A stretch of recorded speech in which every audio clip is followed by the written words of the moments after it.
Hi guys, welcome back on Ami's episode. This is our very second video and I'm really excited to be here and excited to share my journey with you guys. I really hope and wish that you guys are just as excited as I am.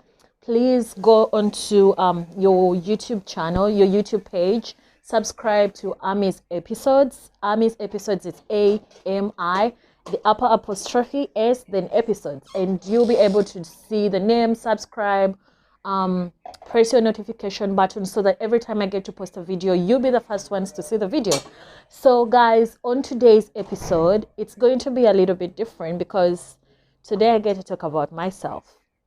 Yes, so I just wanted to do today's video a little bit differently because I wanted, before we get deep into the episodes, I wanted you guys to get to know your host, to get to know me a little bit better. So that's what we're going to do today. We're going to be talking about me.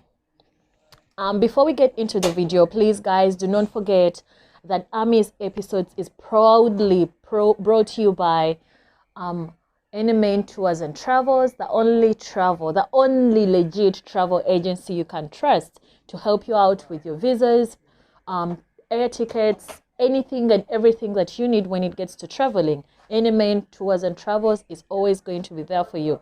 Do you need a passport? Only those in Uganda, because we can't get anybody else passport if you're not from Uganda. So if you need a passport, but for the visas, Ugandans, Kenyans, Tanzanians, Nigerians, if you're from Rwanda, Burundi, wherever it is that you want to go, we can get you the visa, we can get you the flight ticket, and you'll be on your way to your desired destination.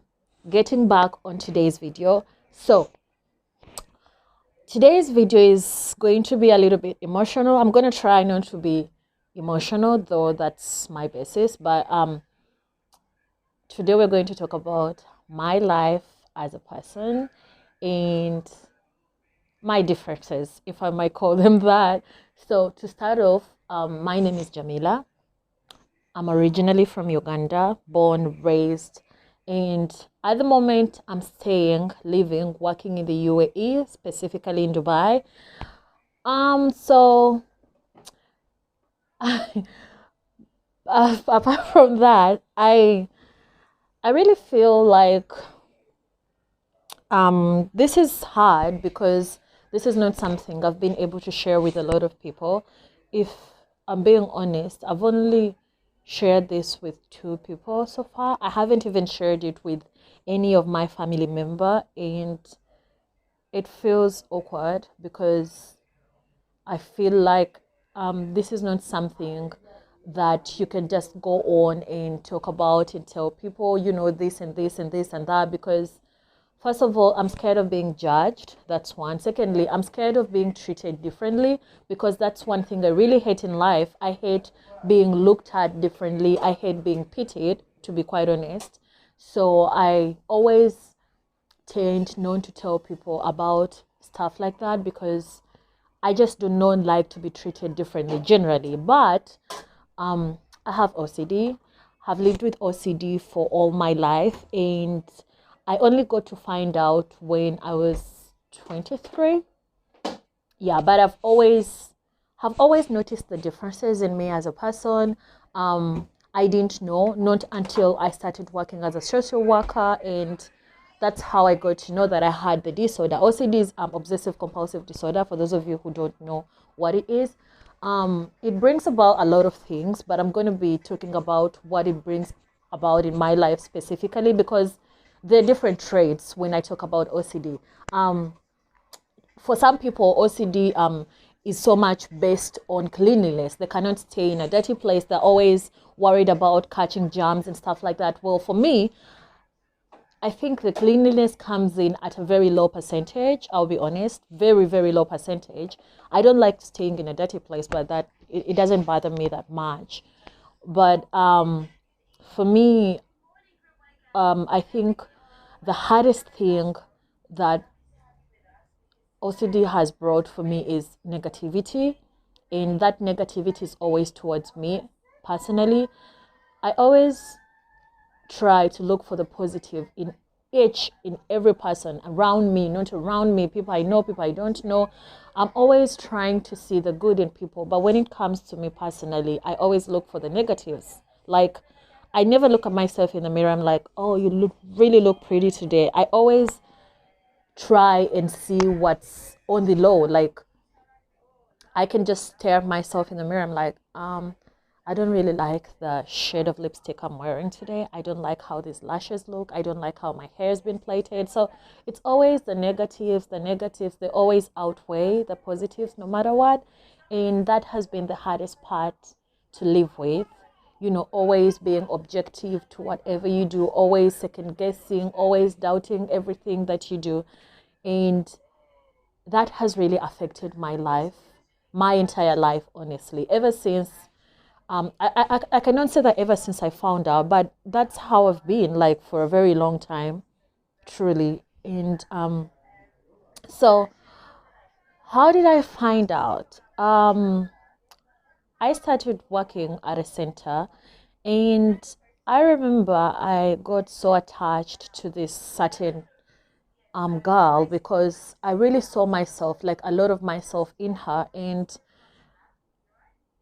I was so much attached and I was so much into helping her because I knew how I struggled and I knew what she was going through because I could just see my little self there. Like, I just wanted everything to change. So as time went on, I remember asking our center psychiatrist, like, what was the deal with her? So he sat me down because he was really a good person.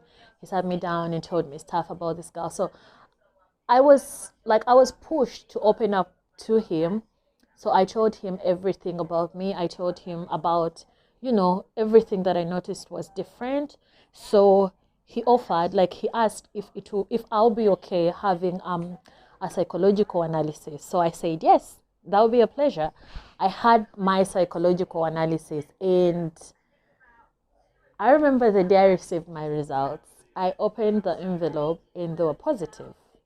So I was diagnosed with OCD. I just couldn't believe it. Like, I remember sitting down and telling him, but how is this even possible? Like, how am I 23 and no one has ever noticed that, no one has ever noticed that I have a disorder. Have lived all this long, and not even my mom, not my brother, not my sisters, like no one at home ever, like, has ever even mentioned such a thing, have never been on medication whatsoever. So why now?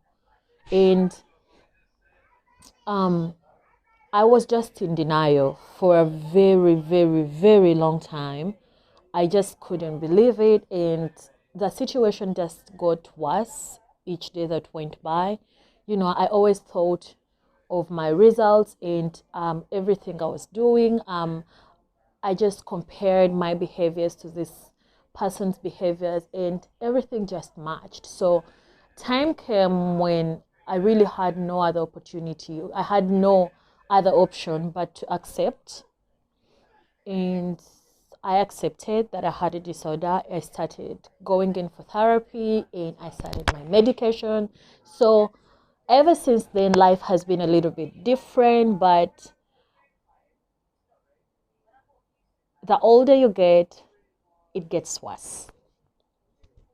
Like, the older I get, it just gets worse because, leave alone the overthinking, but with the personality and with everything that comes with a disorder, not being able to say no to people, always wanting to see people do happy, always trying to impress everyone, and not caring about your own feelings as a person. So people tend to use your personality for the wrong reasons. And the worst part of it all is that we notice. Like, I know I'm being used, but I won't tell you that you're using me, but trust me, I know that I'm being used, but I cannot bring myself to say no or to stop. So that has been the worst part of it all. Being used, knowing that you're being used, but not having the urge, not having the audacity, not having it in you to tell someone, no, I'm not going to do this. I ain't doing that. I'm not, not being able to do that. But someone asks you for something, and at the back of your mind, you're like, I don't think I should do this for you. But it's always a struggle within me. Like, I always have this side that tells me don't, and I always have this side that tells me you have to, and that you have to side always overwhelms. It overweighs that don't do side. So I find myself not saying no to anything, not saying no to anyone, but unless I cannot do it, like unless I don't have what you're asking me for. But if I have it, trust me, you're going to get it.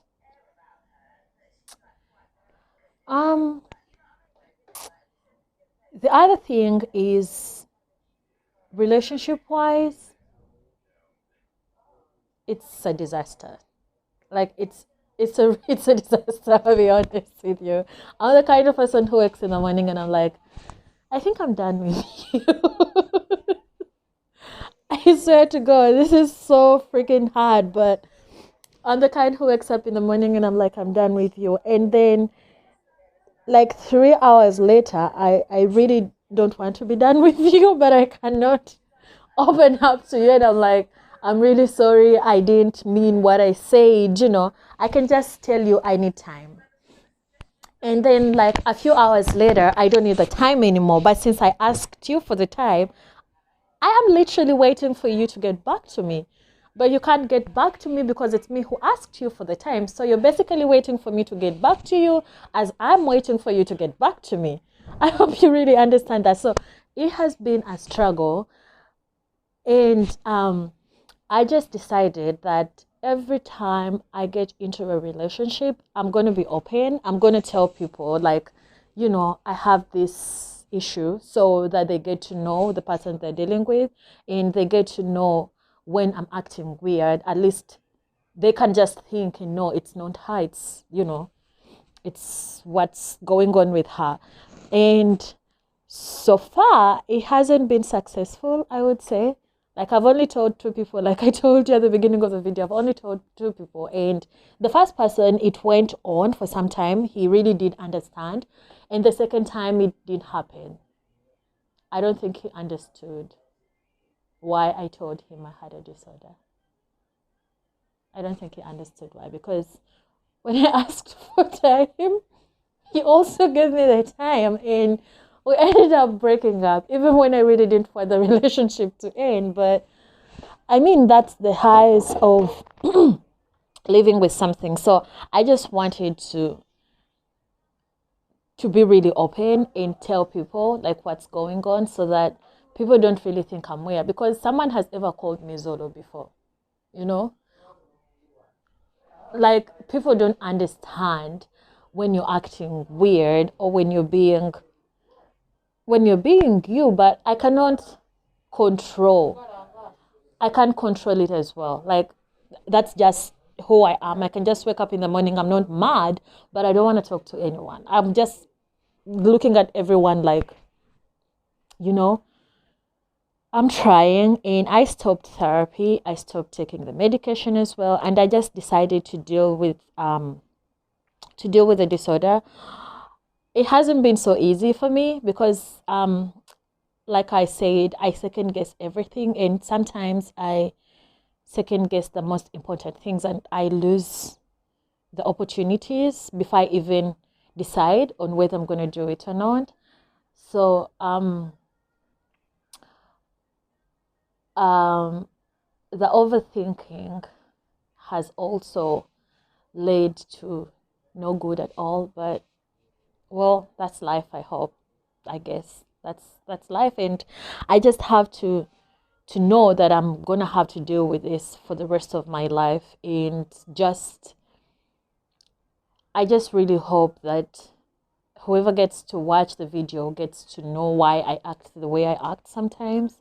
And it's not that I'm weird, or it's not that I don't know, whatever it is that anyone takes it to be.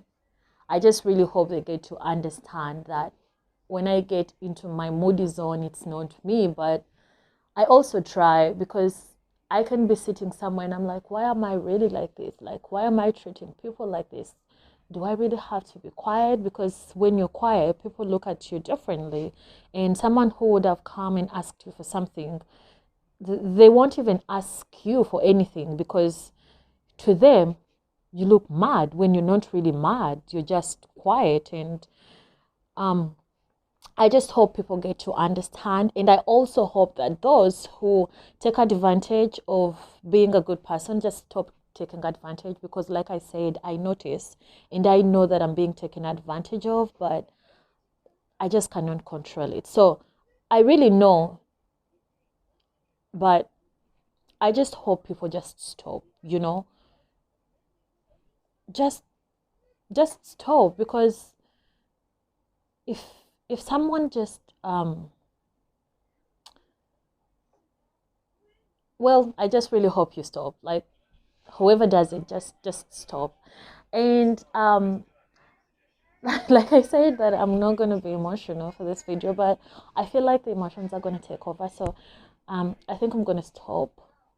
And well, it's been a pleasure, honestly. I wasn't ready to open up, but I feel like opening up and telling people about the disorder just makes life easier for me and makes life easier for the people around me, because now at least they get to know who they're dealing with and they get to know why the person acts a certain way.